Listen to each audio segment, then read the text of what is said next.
the idea is like, can you turn a hoe into a housewife? And the thing is, like, your habits are who you are. So if a girl's been doing something for 10 years, like, is she going to magically stop one day? Probably not.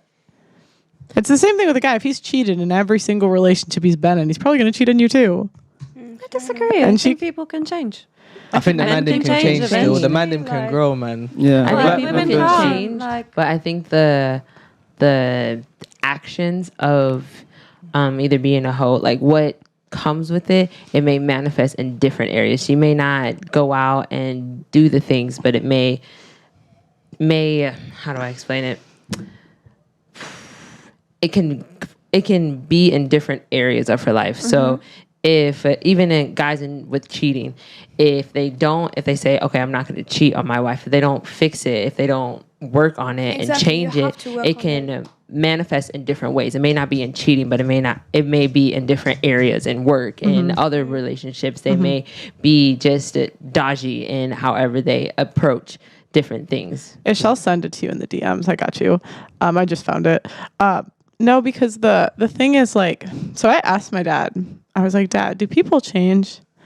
And he said to me, this is my dad's wisest person I know. Okay, I swear to God, he knows everything about everything. And he goes, yes, they get worse over time. And he said, so anything that you see, like at a young person, like, I swear it is going to get worse. It does not get better. And because you can't change, like, okay, I used to drink. I don't drink anymore, but there's always going to be a part of me that wants to drink, and that's never going to go away. And so any guy that dates me, like, he knows there might be a chance that I'm going to want to drink again because that is what I used to do. It's just like, I was watching this Netflix series. It's called I'm a Killer. And so this guy killed somebody. He may say, like, oh, I changed my life, gave my life to Christ, but that instinct, it may be suppressed, it may be in the back of his mind, but it's still there. You can't forget who you were and what you've done. It's still going to be there, and it's going to affect you in some type of way. Not saying that you're going to do it again, but they're still there. But you'll probably do it what again. What I was saying earlier is I 100% agree with what you're saying. If you're promiscuous in your past, you're more likely to be promiscuous in the future. My problem is, like, with promiscuity, as you said, women are great pretenders and they fool Mr. Beta Male. How does these men who often say, okay, I want a woman who's got less bodies than 10, how do they even find this, is my point. Do you get me? Are you saying, like, all women are hoes? I'm saying most women are bigger hoes than you'd think. Yeah, because why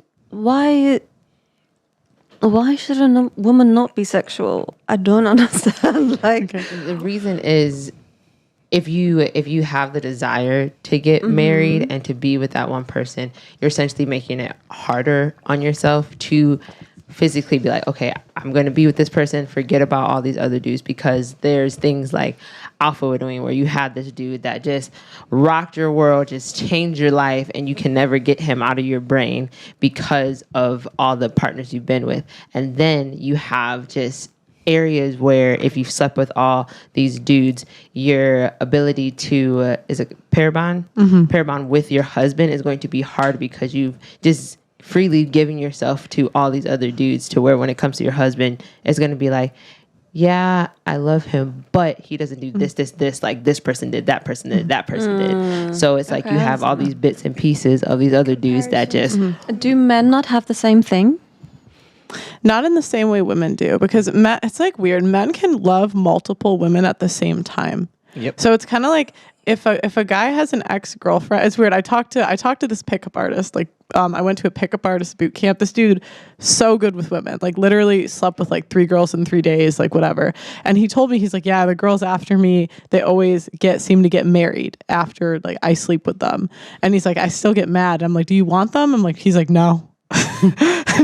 I'm good. And it's because men release a hormone that makes them like territorial.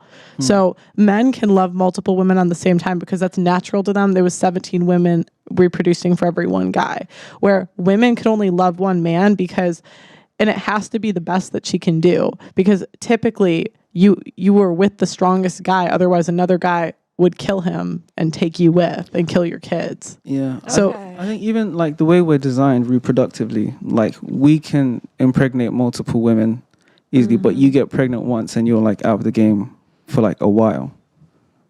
If that makes sense. And then also it's like the whole lock and key analogy where a cheap lock can be opened by any key.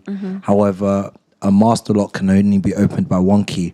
So it's the idea that whatever's behind the lock is precious and needs to be withheld at all costs. And if it's given out freely, then it loses value. And the key that can open many locks is also more valuable. yeah. Yeah, because men, locker. I don't think most girls think that like men are sleeping around all the time, but guys have to work. Men have to work really hard to be able to get girls. They have to figure out money. They have to go to the gym, where we're just 15, 14 and guys start hitting on us. That's true. And so it's